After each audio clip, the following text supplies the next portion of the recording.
16장 맥을 하겠습니다. 16장의 제목은 신앙 고백과 순환 예고인데 첫 번째 순환 예고입니다. 맥은 13절부터 21절까지 한 개씩 읽으시겠습니다. 예수께서 빌립보 가이사랴 지방에 이르러 제자들에게 물어 이르시되 사람들이 인자를 누구라 하느냐.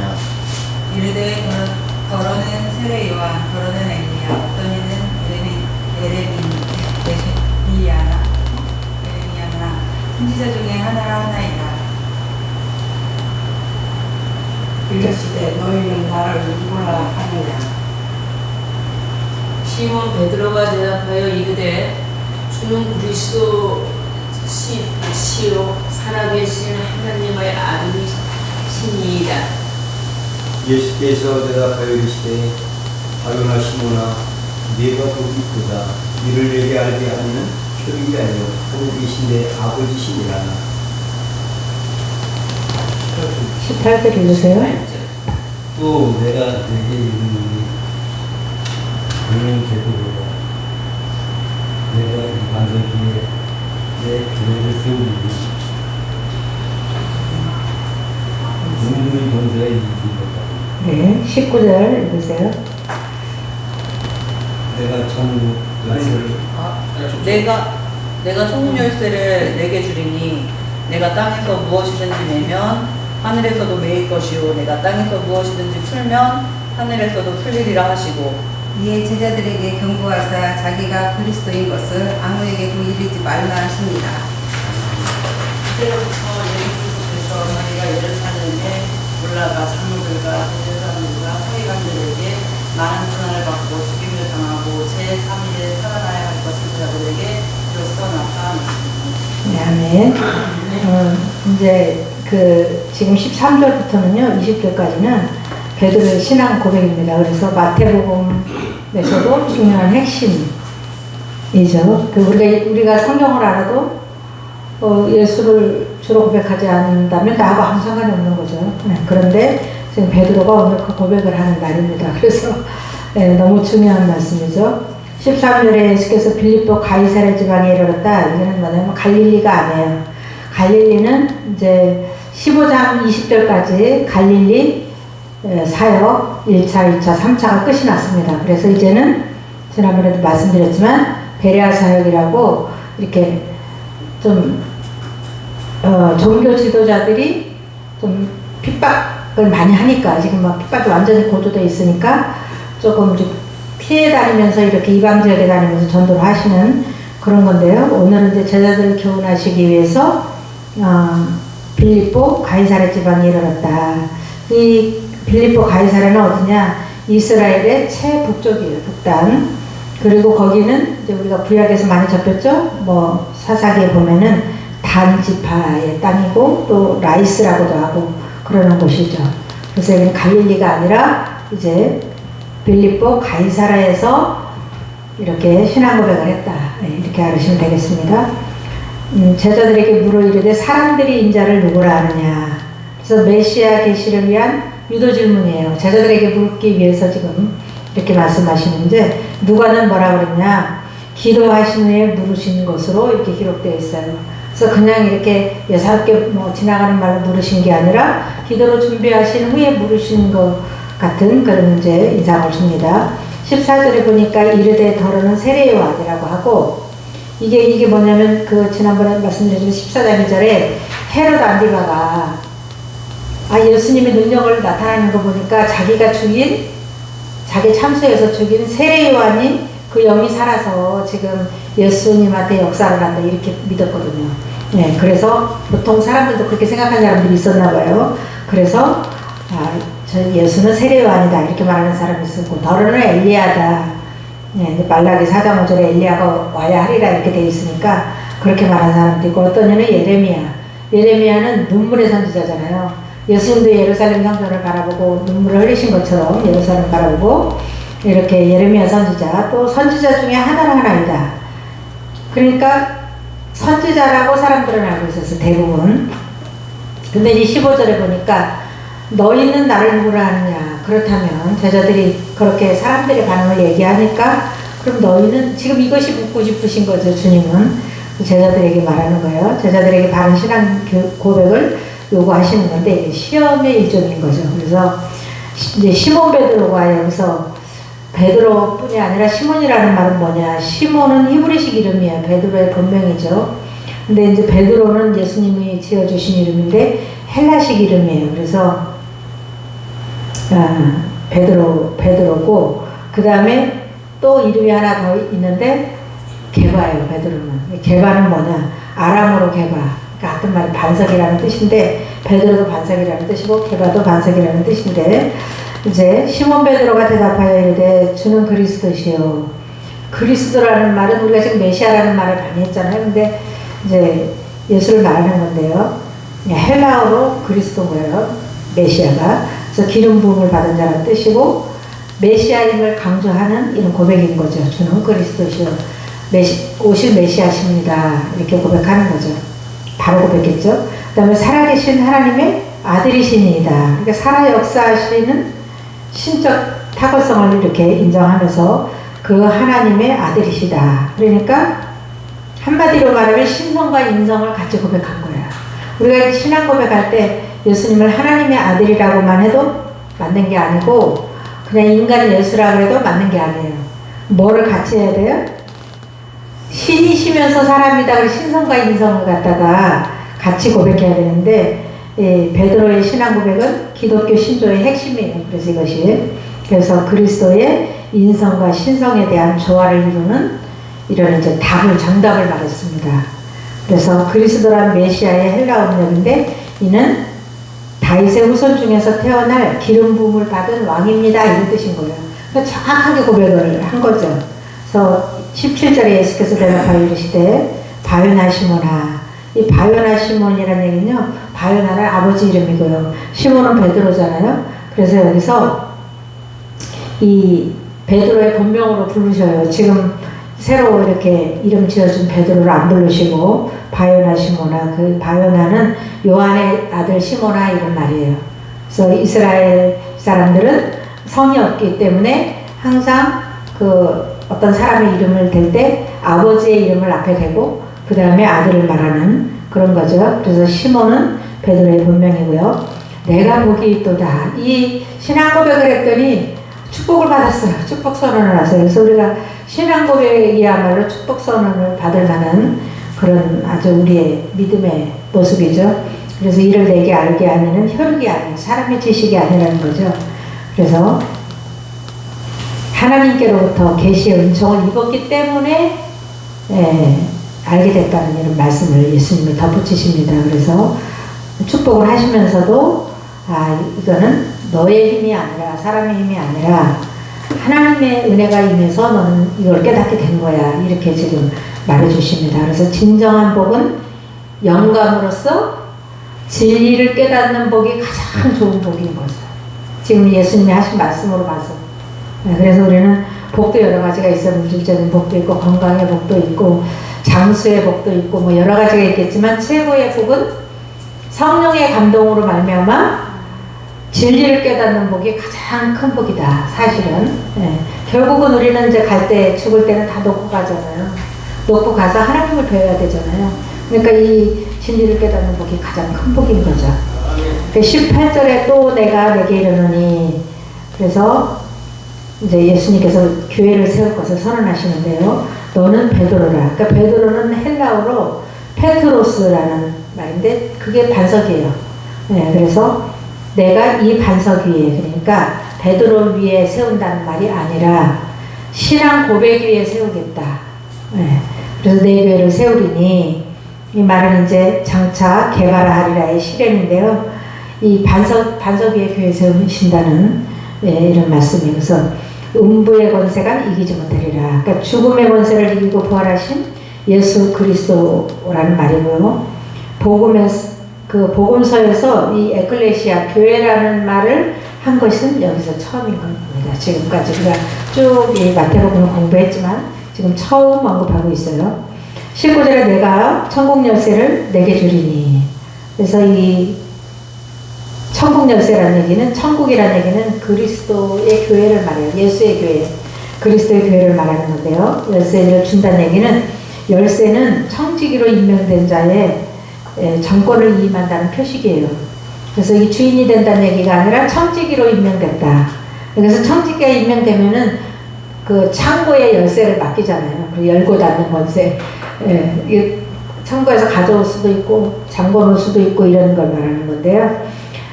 내가 땅에서 무엇이든지 맨다는 얘기는 닫는다 또는 금지한다 그런 뜻이에요. 그래서 허락을 안 하는 거죠. 이 맨다는 얘기는. 이 얘기는 뭐냐면 칠이 교회 내에서 잘못했을 때 칠이 및 입법 통제권을 말해요. 그러니까 교회가 이런 법이 없으면 방종할 거 아니에요. 그러니까 그런 권한이 주어졌다. 그 다음에 하늘에서 매일 것이요 이 말은 내가 땅에서 무엇이든지 풀면 그 허락을 하면 또 여는 이런 뜻이죠. 그래서 하늘에서 풀리리라 하시고 그래서 이 의미는 뭐냐면 권징 그러니까 권면하고 징계하는 그런 사도들과 장로들과 온 교회의 특수한 임무예요. 이거는 열고 닫는다 이런 의미는 특수한 임무인데 스스로 거룩함을 유지하기 위한 그런 이제 법인 거죠. 20절에 이에 제자들에게 경고하사 자기가 그리스도인 것을 아무에게도 이르지 말라 했다. 한구령 병을 고치시고 한구령을 많이 하셨죠. 아직은 내가 알릴 때가 아니다. 근데 지금 이제 예수님이 하나님의 아들이심을 제자들이 완전히 지금까지는 예수님이 내가 하나님의 아들이라고 말한 적 없으세요. 어떻게 말하셨죠? 계시하셨어요. 내가 이렇게 병 고치는 거 봐. 이사야가 내가 오면은 메시아가 오면은 이런 병을 고칠 거라고 하는데 내가 지금 하잖아. 그럼 내가 메시아야 이렇게 간접 계시를 하셨어요. 직접 계시를 안 하시고. 근데 지금 16장에서는 이제 직접 계시를 하신 거예요. 내가 메시아, 너가 고백한 것처럼 내가 메시아 같고 내가 그리스도다. 이렇게 이제 고백을 했기 때문에 이거를 이제 말을 퍼뜨리지 말라는 거예요. 아직은 퍼뜨릴 때가 아닌 거죠. 네. 그래서 이때로부터 21절에 이때로부터라는 베드로의 신앙 고백 후부터 예수 그리스도께서 자기가 예루살렘에 올라가 장로들과 대제사장과 서기관들에게 이 사람들은 누구냐? 사례들인 공회원들이에요. 그러니까 종교재판소죠. 네, 종교재판소에서 많은 고난을 받고 죽임을 당하고 제3일에 살아나야 할 것을 제자들에게 비로소 나타내셨다. 그래서 이거는 첫 번째 21절은요. 첫 번째 예수님의 십자가 순환 예고예요. 네, 총 4번을 하셨는데 이것은 첫 번째다. 그래서 이제 17장 23절에 또 한 번 하시고요. 20장 17절에서 19절에 한 번 하시고 26장 1절 2절에서 하심으로써 총 4번을 이렇게 공개적으로 이제 순환 예고를 하십니다. 그래서 이제 이렇게 되는 거 보니까 십자가 지실 날이 얼마 안 남았죠. 지금 한 1년 정도 남은 요때입니다. 지금이. 그래서 1절로 4절에 이제 표적을 구하는 자들에 대한 책망이 나오는데요. 이거를 뭐라고 말하냐. 마가단 충돌이 마가단에서 예수님하고 이 바리새인과 사두개인들하고 부딪힌 그런 핍박을 당하는 거죠. 예수님 일방적으로. 그런 내용입니다. 그래서 표적을 구해요. 이 사람들이 바리새인과 사두개인들이 1절에 보니까 예수를 시험했다. 그래서 바리새인과 사두개인들이 와서 이 사람들은 원래 친하지 않았어요. 각각 그 교리가 다르고 이래가지고 이 사두개인들하고 바리새인들하고는 약간 거리를 두고 살았었는데 이날은 연합을 했어요. 예수님 십자가 달릴 때는 전부 연합을 하잖아요. 그래서 연합을 해서 지금 핍박을 하는 내용인데요. 예수를 시험하여 하늘로부터 오는 표적을 보이기를 구하는 거죠. 그런데 이거는 첫 번이 아니라 두 번째예요. 두 번째. 첫 번째는 이제 서기관과 바리새인들이 또 합세를 해서 예수님께 표적을 구했고 지금은 이제 바리새인과 사두개인들이 합쳐서 또 이렇게 종교 집단들이죠. 예, 그렇게 이제 예수님께 핍박을 합니다. 그래서 대답을 하시는데 2절이에요. 예수께서 대답하여 이르시되 마가는 마음속으로 깊이 탄식하셨대요. 이때 예수님께서 지금 이제 마태는 그런 말이 없는데요. 너희가 저녁에 하늘이 붉으면 날이 좋겠다 하고 이런 이제 날씨 분별이에요. 사람들이 그 당시 사람들이 이렇게 했나 봐요. 그리고 아침에 하늘이 붉고 흐리면 오늘은 날이 굳겠다 하나니 오늘은 비가 올 것 같아 이렇게 알아본다는 거죠. 이렇게 벌써 우리도 구름이 끼면 오늘 비가 올라나 이렇게 우리도 지금 얘기하잖아요. 이거는 누가 뭐 가르쳐주지 않아도 분별을 잘한다는 거죠. 근데 대답 두 번째는 뭐냐? 시대의 표적에는 무지함을 책망하고 있어요. 책망을 하시는데 너희가 날씨는 분별할 줄 알면서 시대의 표적은 분별하지 못하느냐? 이 시대의 표적이란 뭐냐? 성육신하신 예수께서 말과 행동으로 보이신 새 시대의 증거. 그러니까 많은 병자를 고치고 사람이 할 수 없는 일을 행하신 그것만 봐도 예수인 줄 알아야 되는데 모른다는 거죠. 예수의 복음 전파와 메시아적 사역을 목격하고도 메시아 도래를 분별할 수 없느냐 이런 책망인 거예요. 그래서 먼저 마음을 닫아버렸으니까 그런 거 봐도 이 마음에 와닿는 게 없는 거죠. 그리고 이제 표적을 거절하셨는데 4절이에요. 요나의 표적을 재차 언급하셔서 1차 공격을 받았을 때도 서기관과 바리새인들이 표적을 구하면서 예수님을 핍박했을 때도 이 대답을 하셨고 지금도 이 대답을 하십니다. 그래서 악하고 음란한 세대가 표적을 구하나 요나의 표적밖에는 보여줄 표적이 없느니라 하시고 그들을 떠나가시니라. 그래서 예수님 요나의 표적이라는 게요. 예수님이 사흘 동안 무덤에 계시다가 살아나시는 일을 말하고 있어요. 그걸 보면은 너희들이 진짜 내가 메시아인 줄 알 것이다. 네, 그런 내용이죠. 5절로 12절에는 이제 누룩을 경고해요. 누룩 경고.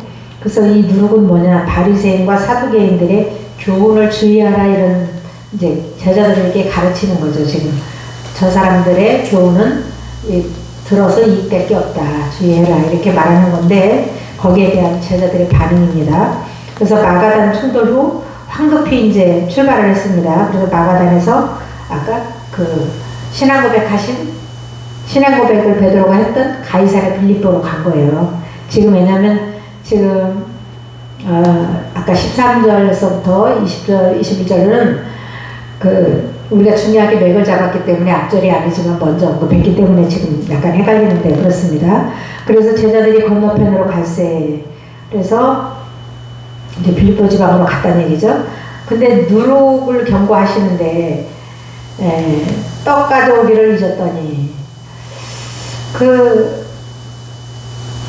5절 뒤에 보면은 예수께서 이르시되 삼가 바리새인과 사두개인의 누룩을 주의하라 하니까 제자들은 자기네가 떡을 안 갖고 왔어요. 빨리 급하게 오느라고 떡 남아있었던 걸 안 가지고 온 거예요. 그래서 지금 그게 지금 불안한 거예요. 자기들이 실수를 했기 때문에. 근데 마침 주님이 누룩을 주의하라 그러니까 떡 만들 때 누룩 이스트 같은 걸 넣고 만들잖아요. 그러니까 우리가 빵을 안 가져온 걸 알고서 지금 예수님이 우리를 책망하시는구나 지금 이렇게 생각하고 있어요. 네, 잘 한번 들어보세요. 이거에서 우리가 깨달을 게 참 많아요. 그래서 이제 이 사람들의 형식적 사두개인들과 바리새인들의 누룩은 뭐냐? 그 누룩을 알아야 되잖아요. 누룩이 뭔지. 이거는 가식적 형식주의를 말해요. 가식을 하면서도 형식주의. 사두개인들은 모세오경 외에는 성경은 부인하면서 모세오경만 믿어요. 그러니까 세속적 현실주의를 추구하고 있어요. 현실에서 즐겁게 살자. 뭐 이런 세속주의로 사는 거죠. 그래서 이 사람들의 그러니까 교훈을 따르면 안 되겠죠. 예수님 제자들이. 그래서 주의하라는 건데 지금 이제 이해를 못하고 있는 상황입니다. 마가는 헤롯의 누룩으로 기록하고 있어요. 헤롯의 누룩을 주의하라고 또 마가는 기록했는데 왜 헤롯의 누룩이냐 갑자기. 이건요 사두개인 중에 헤롯 당원이 많았대요. 그때 당시 헤롯을 이렇게 무슨 당파가 있잖아요. 그래서 헤롯당을 추종하는 그런 사람들이 많았는데 이제 정권하고 또 이제 종교하고 합세를 해가지고 이익을 볼 게 많았겠죠. 그렇기 때문에 이제 헤롯 당원들이 많았기 때문에 이제 마가는 헤롯의 누룩이라고 이렇게 한 거예요. 그래서 섞여서 이제 교훈이 나쁜 교훈이라는 걸 설명하는 거죠. 그러니까 제자들의 염려는 또 염려해요. 제자들은 바로 떡 가져오기를 잊은 실수에 대해서 염려를 합니다. 제자들이 서로 의논하였는데 우리가 떡을 떡을 가져오지 아니하였도다 하거늘. 그 예수님이 저렇게 말씀하시는 거 보니까 떡 안 가져왔다고 분명히 지금 예수님 하나신 것 같아. 왜 우리한테 이런 얘기를 하시는 거야. 이렇게 지금 염려를 합니다. 그랬더니 예수께서 뭐라고 하시냐면 제자들이 그런 고민하는 거 아시고 말씀하시는데 그게 8절이에요. 영적 교훈에 대한 감수성이 결여된 걸 책망을 해요. 이 받아들이는 능력이 없는 거예요. 그래서 믿음이 작은 자들아 이렇게 책망하시면서 예수께서 아시고 이르되 믿음이 작은 자들아 어찌 떡이 없으므로 서로 오늘하느냐. 네. 그리고 또 이제 두 번째로 또 책망은 뭐냐? 메시아 신성에 대한 감수성이 결여된 걸 책망을 해요. 메시아가 하나님의 아들이고 내가 떡이 없을 때는 5병이요 7병이요 내가 떡을 만들어 먹이지 않았냐. 왜 떡을 가지고 염려하냐. 지금 그 말씀이 이제 9절이에요. 너희가 아직도 깨닫지 못하느냐. 떡 5개로 5,000명을 먹이고 죽은 곳이 몇 바구니며 12바구니였었죠. 떡 7개로 4,000명을 먹이고 죽은 곳이 몇 바구니였냐. 몇 광줄이었냐. 7광줄이었었죠. 네. 이렇게 먹고 실컷 먹고도 이렇게 남았는데 나는 먹을 양식 너희들의 모든 필요를 채워줄 수 있는 메시아인데 너희들은 뭐 떡 안 가져왔다고 그거 좀 고민하고 있냐. 지금 이렇게 말하는 겁니다. 그래서 떡에 집착함을 책망해요. 그것이 이제 11절 A인데요. 어찌 내 말하는 것이 떡에 가는 것이 아닌 줄 깨닫지 못하느냐. 그러니까 제자들의 영적 부지에 대한 주님의 안타까움이에요. 네. 그래서 우리가 신앙생활 하는데 여기에 많이 우리가 걸려 있어요. 왜냐면 우리는 마음이 딴 데 있어가지고 안 들어와요. 이 복음이. 네. 그래서 이 얘기하면 저 얘기를 알아듣고 이 진리를 흡수하는 그런 능력이 감수성이 부족해요. 그러다 보니까 말씀을 맨날 듣는데도 나한테 딱히 적용을 못하고 힘들어하잖아요 우리가. 네. 그런 것처럼 지금 제자들도 이러고 있어요. 아니 갑자기 누룩을 주의하라. 그 교훈을 그 바리새인들 사두개인들의 그런 누룩을 주의하라 이렇게 가르쳤더니 틀린 말이 하나도 없잖아요. 그냥 문자적으로 들어도 이해가 되잖아요. 어려운 것도 아니고. 그런데도 계속 지금 떡 걱정만 하고 있는 이런 상황이잖아요.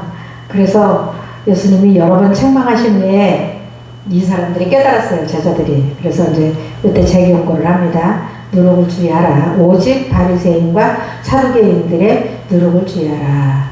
교훈, 그들의 가르치는 교훈을 주의하라는 거예요. 이 사두개인들이나 바리새인들이나 이 사람들은요, 지금 수많은 무리가 예수를 따라다니니까 질투심 나고 시기가 나고 지금 어떻게 해서든지 예수로부터 떼어놓으려는 생각에 사로잡힌 사람들인데 이 사람들의 교훈은 들어서 이익될 게 하나도 없는 거예요.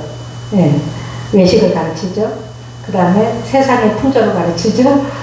이게 복음을 안 가르치니까. 네.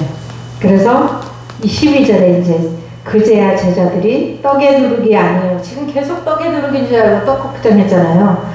바리새인과 사두개인들의 교훈을 상가라고 말씀하신 줄을 깨달으니라. 아멘. 그래서 성경 공부를 해야 돼요. 그래서 우리가 자꾸 성경도 읽고서 오해하고 내 관점으로 해석을 하잖아요. 내 관점.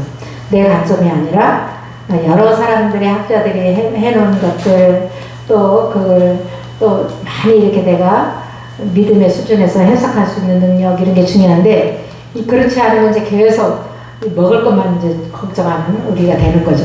예수는 믿었는데 삶은 맨날 먹을 것만 걱정하는 네, 그런 삶이 될 수 있죠. 그래서 22절로 23절에는요 질책받는 베드로예요. 베드로가 이제 아까 21절에 예수님이 처음으로 순환 경고를 하셨잖아요. 내가 이제 십자가의 순환을 당한 다음에 부활할 거다. 이렇게 이제 그 예고를 하셨잖아요. 그 예고를 했는데 그 예고를 듣자마자 또 이 성격 급한 베드로가 또 나섰습니다. 그래서 그 말이에요. 22절에 만류를 합니다. 베드로가 사단의 도구로 전락을 했어요. 갑자기 신앙 고백을 하고 난 다음에 예수님이 그 말씀을 이어서 잘 아는구나. 이제는 너희한테 내가 순환 예고를 해도 되겠구나. 그래서 신앙 고백에 이어서 순환 예고를 딱 하셨더니 베드로가 이제 깜짝 놀랐어요. 자기 고백을 참 잘했는데 이제 깜짝 놀랐어요. 그래서 베드로가 예수를 붙들고 항변하여 이르되 주여 그리마옵소서. 이 일이 결코 주에게 미치지 아니하리이다. 이 일은 뭐예요? 십자가 대속사역을 예수님이 하러 이 땅에 오셨는데 예수님이 이 일을 하시면 안 된다고 지금 또 이렇게 이거는 그냥 하지 마세요. 그러면 안 돼요. 이게 아니라 강권적으로 하는 거래요. 그냥 안 됩니다. 이런 식으로. 그래서 예수께서 자비를 베푸실 것이므로 이 일이 결코 주에게 일어나지 않을 거예요. 어떻게 보면 엄청 위로가 되는 말씀이긴 하죠. 예수님은 지금 고민하시는데 절대 일어나지 않는데요. 하나님이 보호해 줄 거니까. 이거 앞뒤가 맞아요, 안 맞아요? 하나님은 예수를 보내서 인류의 대속을 하시려고 예수를 죄를 대속하기 위해서 그 진짜 아까운 아들을 보내셔서 그 일을 꼭 하셔야만 하는데 하나님이 지켜줄 거니까 그런 어려움 안 당할 거래요. 이게 또 완전히 엉터리죠, 그죠? 예, 이렇게 합니다. 그래서 예수님이 질책을 하시는데 너는 걸림돌이다 이렇게 질책을 하세요. 금방 반석이라고 그 위에 교회를 세우시겠다고 그러더니 예수님 이렇게 베드로가 이렇게 실수를 하고 나니까 너는 걸림돌이래요. 돌은 돌인데 걸림돌이다. 네. 23절에 예수께서 돌이키시며 베드로에게 이르시되 사단아 베드로 물러가라. 베드로를 매개로 사단이 예수께 접근했다는 말이에요. 이렇게 많이 했죠? 창세기 3장 1절 5절에도 뱀이 아담에게 역사를 해가지고 아담이 죄를 짓잖아요. 그런 것처럼. 그래서 뭐 사도행전도 그렇고 여러 군데 이렇게 성도들이 사단의 도구가 되는 게 성경에 많이 기록되어 있어요. 그러니까 나도 혹시 그럴 확률이 있구나 이런 생각을 하고 살아야지. 나는 완벽해. 난 절대로 나는 그런 일 안 해. 이렇게 자신할 사람은 아무도 없어요. 베드로 같은 사람도 그러니, 그죠? 네. 그래서 우리가 자신감은 좀 위험하다. 항상 조심스러운 신앙생활을 해야 되겠죠? 너는 나를 넘어지게 하는 자로다. 이거는요, 걸림돌이라는 얘기고요. 예수님을 십자가에 못 지게 못 지도록 하나님의 구속사역을 방해한다. 이런 얘기죠. 그래서 내가 하나님의 일을 생각지 아니하고, 이 말은 구속사역을 생각지 않았다. 그 말이죠. 도리어 사람의 일을 생각합니다. 사람의 일이란 뭐냐면 사람은 뭐라고 생각해요? 영광은 좋아해요. 그래, 영광 받기는 좋아하는데 뭐는 없는 영광? 고난은 없는 영광을 원해요. 우리 다. 그 베드로도 사람의 일을 생각하는 거죠. 예수님이 영광을 받으시고 왕이 돼야 되는 건 맞는 것 같은데 고난은 받지 마세요. 그런 말이에요. 근데 이거는 안 맞는 거예요. 우리가 고난을 통과해야 영광이 있는 거죠. 네, 그래서 24절로 26절에는 제자직의 본질을 다시 교훈해요. 아, 이 제자의 도가 뭔지 다시 가르쳐야 되겠구나. 이래서 예수님이 제자도 반복을 합니다. 제자도는 10장이죠. 10장 38절로 39절에 하신 말씀을 거의 그대로 여기서 반복을 하는데요. 제자도는 뭐냐? 자기 부인, 자기 희생, 끝까지 예수를 따르는 이렇게 제자도예요. 이것이. 그래서 24절에 이에 예수께서 제자들에게 이르시되 누구든지 나를 따라오려거든 자기를 부인하고, 이 말은 자기 부인이죠. 이 타락한 인간의 본성이 우리 안에 누구든지 있어요. 그래서 빨리 우리가 성화가 돋되는 거예요. 지금 우리 안에 있어서 툭 하면 그게 나와요. 그래서 그거를 주님께 굴복시켜야 되는데 그걸 굴복시키라는 얘기예요. 죄성이 있는 우리의 본성은 쓸 게 하나도 없어요. 그리고 자기 십자가를 지고, 이거는 자기 희생을 말하는 거고요. 그 다음에 나를 따르라. 지속적으로 따르라는 명령이에요. 한번 따르다가 말았다가 따르다가 그만뒀다가 이렇게만 하지 말고 지속적으로 따르라는 말씀이십니다. 그 다음에 생명의 역설법이 25절인데요. 이 제자도의 당위성이에요. 왜 제자도는 이렇게 죽어야만 하는가? 부인해야지, 죽어야지, 예수를 따라야지, 끝까지 따라야지. 왜 이런가? 그거에 대한 정당성인데요. 누구든지 제 목숨을 구원하고자 하면, 그 타락한 인간의 본성을 고수하면, 이 말이에요. 고수하면 잃는데요. 그러니까 영원한 생명을 상실하게 된다는 경고예요. 이게 본성을 계속 고집하면서 산다. 그러면은 구원받기 진짜 어렵다는 얘기거든요. 예수는 믿는 것 같은데 진짜 믿는 게 아닌 그런 거죠. 누구든지 나를 위하여, 주 예수를 위하여 제 목숨을 잃으면 찾으리라. 완전히 이게 역설법이죠. 생명의 역설법이에요. 아니, 내가 목숨을 잘 보존해야 내가 생명을 얻는 거지. 어떻게 잃으면 생명을 얻고 이렇게 반대로 나갈까? 예, 그래서 영원한 생명의 획득인데요. 이름을 찾는다는 얘기가 영원한 생명을 획득한다는 말이죠. 생명의 역사법은 죄인들을 구원하고자 자기를 버리신 예수 십자가 순환에서 입증됩니다. 예수님이 죽었으면 손해잖아요. 근데 예수님이 살으셔가지고 많은 영혼을 구원하셨잖아요. 그래서 죽어야 산다는 거에 대한 정답을 여기 말씀하고 있어요. 하나님 미랄이 떨어져서 썩어야 열매를 맺듯이 예수님이 그 사역을 해주시고, 제자들도 역시 예수와 같은 삶을 살아야 되기 때문에 자기 희생, 자기 부인, 끝까지 따름 이런 걸 해야 된다는 거죠. 그 다음에 이제 영혼의 가치를 역설하시는데요. 부귀영화 대 영혼구원이에요. 여기서 중요한 거는 영혼의 가치다. 그래서 사람이 만일 온 천하를 얻고도, 이거 부귀영화죠.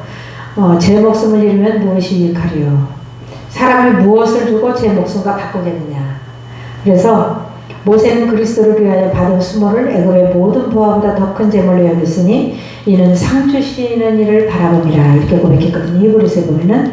그래서 사람이 천하를 얻는다 할지라도 죽을 때는 다 놓고 가고 그 목숨은 지옥으로 떨어진다면 무엇이 유익하냐, 이런 말씀이죠. 27절로 28절 단락에는요, 재림과 복음의 역동성을 예고하고 있어요. 참 난해한 말씀인데 이걸 잘 이해하셔야 됩니다. 그래서 27절에 보니까 재림을 예고하시는데, 인자가 아버지의 영광으로 그 천사들과 함께 오리니, 재림을 예고하셨고, 예수님 반드시 천사들과 함께 이제 왕으로 이 땅에 재림하십니다. 그 다음에 그 얼마 안 남았죠. 이제 곧 이제 마지막 때 중에서도 지금 마지막 때니까요. 그 다음에 27B에 보면 최후 심판을 예고하시는데, 각 사람이 행한 대로 심판하시겠다. 예수님이 심판주고 그때 각 사람이 행한 대로 갚으시리라. 그래서 현세의 삶을 평가한다는 게, 이 세상에 살 때 우리의 삶이 평가된다. 그래서 영원한 생명과 영원한 멸망으로 분리된다. 네. 그 다음에 28절이 난해한 구절인데요. 진실로 너희에게 이르노니 여기 서 있는 사람 중에 죽기 전에 인자가 왕권을 가지고 오는 것을 볼 자도 있느니라. 제자들인데 여기 서 있는 사람들은, 그 제자들이 죽기 전에 예수님이 왕권을 가지고 온다는 이 말이 참 애매하지 않으세요? 읽을 때마다 그런 걸 느끼잖아요. 근데 이것이 뭐냐, 뭐 여러 가지 견해가 있어요. 한 5가지 견해가 있는데, 뭐 예수님이 뭐 변화산에서 변화될 때 그때 봤다, 왕권을 갖고 오는 것이다, 그것이 또 뭐 성령이 임하시는 게 왕권을 가지고 오는 것이다, 뭐 여러 가지 견해가 있어요. 아무튼 다 외우지 못할 정도로 많은데, 이것이 여기에서 이제 모든 대부분의 학자들이 지지하고 이제 성경적이라고 하는 것은 뭐냐, 이 밑에 이제 가로가 있죠. 예수께서 부활하신 후 여러 방면으로 나타날 그리스도의 왕권을 의미한대요. 그러니까 재림을 말하는 게 아니라, 우리가 신앙생활 하면서도 여러 방면에서 예수를 만나잖아요. 예수의 왕권이 아니면 그런 일이 일어날 수 없는 일이 우리의 삶에 일어날 때도 있잖아요. 그걸 말하는 거죠. 그래서 그건 뭐냐, 제자들은 대부분 죽기 전에, 이건 이제 복음의 역동성을 말하는 거예요, 지금. 그 제자들이 대부분 죽기 전에 복음이 로마 제국 전역으로 확산되는 것을 목격했어요. 요것이 이제 왕권을 가지고 세상을 다스리시는 주님의 능력 때문에 이런 일이 일어나는 거죠. 로마가 어떤 나라예요? 유대인들도 안 믿는 예수를 이방인들이 다 믿은 거예요. 네, 그래서 바울사도가 1차, 2차, 3차 전도에서 로마까지 갔는데 로마에 이미 복음이 들어가 있잖아요. 네, 그래서 이는 그리스도께서 왕권을 가지고 세상을 다스리는 결정적 증거다. 그래서 이거는 재림을 말하는 게 아니라, 제자들이 살아있을 때 복음 전파를 통해서 베드로가 설교하니까 3,000명 회개하고 5,000명 회개하고 하나님의 살아계신 역사가 일어나잖아요. 그게 주님의 왕권이죠. 다스리심. 지금도 하나님의 통치하심을 믿으십니까? 아멘. 지금도 역사하시는 거죠. 그 왕권을 우리는 보고 있는 거예요, 지금. 예수님이 왕이십니다라고 우리도 인정할 만큼 우리가 그의 왕권을 보고 있는 거죠. 베드로의 신앙 고백처럼 주는 그리스도시요 살아계신 하나님의 아들이십니다. 다윗의 후손으로 오신 왕입니다. 이런 고백을 우리도 지금 하고 있잖아요. 예, 그래서 마가는 어떻게 기록했냐? 하나님의 나라가 권능으로 임하는 것을 볼 자들도 있느니라 이렇게 이제 마가는 조금 다르게 기록했는데요. 어쨌든 이 28절은 재림에 대해서 말하는 게 아니라 복음의 역동성을 주장하실 것이라는 그 주님의 권세의 왕권에 대해서 말씀하고 계신 것입니다. 네, 기도하고 마치겠습니다. 아버지 감사합니다. 오늘도 저희들 진리의 말씀을 접하게 하시고 아직은 제자들과 같이 저희들도 복음에 무지하고 진리에 무지한 부분들이 있으니까 성령님 이 시간 우리 모두에게 안수하시고 기름을 부으셔서 진리를 깨닫는 지식으로 충만하게 하여 주시옵소서. 겸손히 말씀을 대하게 하시고 그 말씀의 진리를 깨닫고 말씀 안에 순복하는 저희들의 삶이 되게 하여 주옵소서. 감사하며 예수님의 이름으로 기도드립니다. 아멘.